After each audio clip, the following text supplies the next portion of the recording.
And the Qatar Grand Prix is go! Good reaction time for Lewis Hamilton. George Russell putting the pressure on Max Verstappen. Hamilton got the launch off the line, goes around the outside, he's hit his teammate. Lewis Hamilton turns into George Russell and the Mercedes collide at the first turn. 3 into 1 did not go, and the wheel came off there for Lewis Hamilton. The wheels come off for Mercedes. Max Verstappen leads. Contact between Russell and Hamilton. Absolutely dramatic start in the first couple of corners. We will probably need a safety car intervention. Scrappy start at the beginning of this one. Yeah, and Hamilton, unsurprisingly, gets that extra drive off those tyres, picking up a bit of a distant toe there from Max Verstappen as well. He then gets a little bit of a squeeze from his teammate, but goes brave on the brakes, but just shuts the corner down. I'm sorry, he just didn't leave enough space. Come on! What the hell? This will be interesting. I think Russell momentarily loses a little bit of grip as well and washes wide. Oh, barely. I mean, it's you're right, DC. It is Hamilton really turning in, going aggressive on the soft tyre, but it's his error there, and he's taken out his teammate, which is just worst case scenario. No, Snipe, you're okay, mate? Yeah, I'm taking out my teammate. You know, Lewis is exceptional in wheel-to-wheel combat, but I think he got it wrong today. And that is Nico going straight through. He must know what he's done here. Suddenly you're looking at the back of a McLaren thinking, I wasn't close to these guys, was I? But that's where Carlos Sainz should have started. And we go across the line and we begin lap 5 on an already dramatic weekend. Here in Qatar, it is Verstappen, then Piastri, then Alonso, Leclerc, Ocon, Norris, Gasly, Tsunoda, Hülkenberg and Albon, the top 10. Looking to the inside there, car 22, Yuki Tsunoda up against his old teammate Pierre Gasly, hangs onto it around the outside. And now Yuki Tsunoda in the AlphaTauri had been on the attack on the restart, and Hülkenberg trying to go the long way round, and he does so in the Haas. Hülkenberg was so disappointed yesterday to be taken out at this corner. Today, though, it's a better result for him, and he's up to 8th. Here's Russell once again. Perez on the hard tyre is struggling. Russell around the outside. Did he make it work? He did make it work. And that's the compound advantage and a tidy pass for George Russell, who manages to go the long way round and take 13th place. On board with Alonso. That's what a big dose of oversteer looks like as he commits to the corner and those fast hands. But there's no question that takes him beyond track limits. As we join George Russell on that pass on the Alfa Romeo, door wide open, he just slots it in there quite nicely. He's a man on the move. Great move for Lando Norris as he fights his way by, trying to score his most podiums ever in a Formula One season, as he through he went, and he's looking to be on the podium for the 5th time this year. That is George Russell making a pass once again and fights his way back through.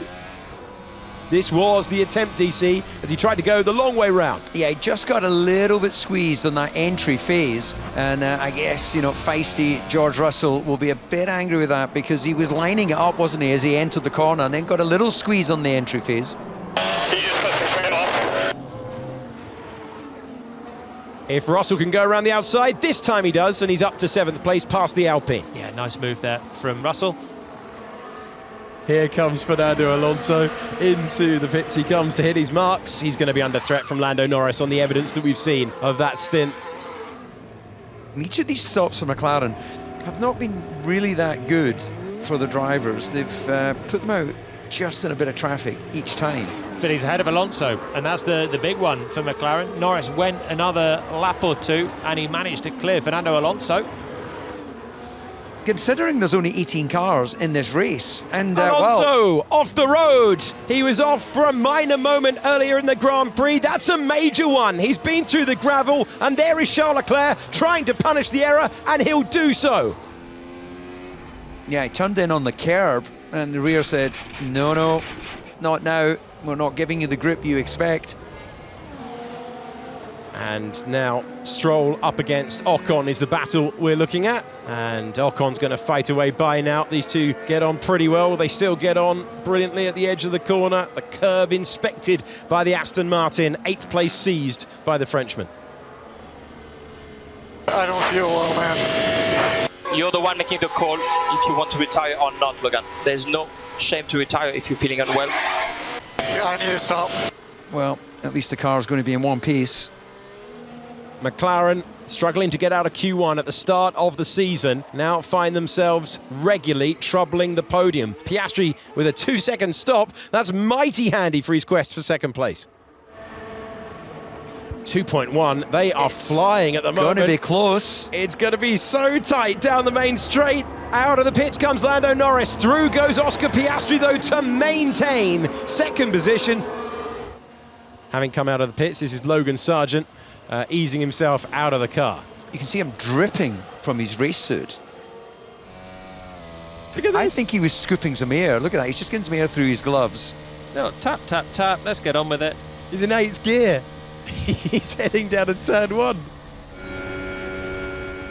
This is Gasly up against Lance Stroll, and that's the long way round. That's too long a way round. That you can't overtake off the road. You have to feather back the throttle and give the position back there, because you cannot overtake with all 4 wheels off the racetrack. Gasly, I was going to say he knows it, but he doesn't know it as he shuts the door on Stroll. So Gasly checking the mirrors. Stroll being pursued by Perez. Gasly told to give back the position. We're very nearly going 3 wide. Gasly tries to give the position back to Stroll, but there's also Perez on the inside. Perez takes the pair of them, or at least he will do. No, he won't. Stroll stays ahead. So Stroll fights there. And Perez carving left, carving right, trying to find a way back. He's soaring away at the back of the Aston Martin, and Lance Stroll turns in and keeps the place. And I thought we were heading to the gravel trap, but the Canadian driver hangs on to 9th. And now there's the opportunity for the Alpine, trying to take the place back up against Perez. And behind the building we go. This time I think Gasly did keep all 4 wheels on the road, and Gasly gets through back on to 10th position, but with that penalty hanging over him.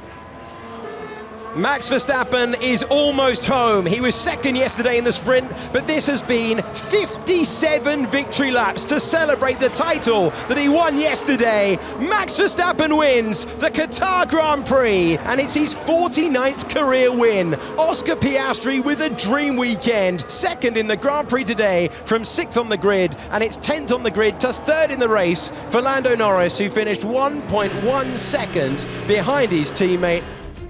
It has been incredibly hot, humid, and heavy work out there, but no matter the conditions, whether they be wet, whether they be dry, whether the stints be mandated by Pirelli and the FIA, whatever format you throw at Formula One in 2023, Max Verstappen has an answer.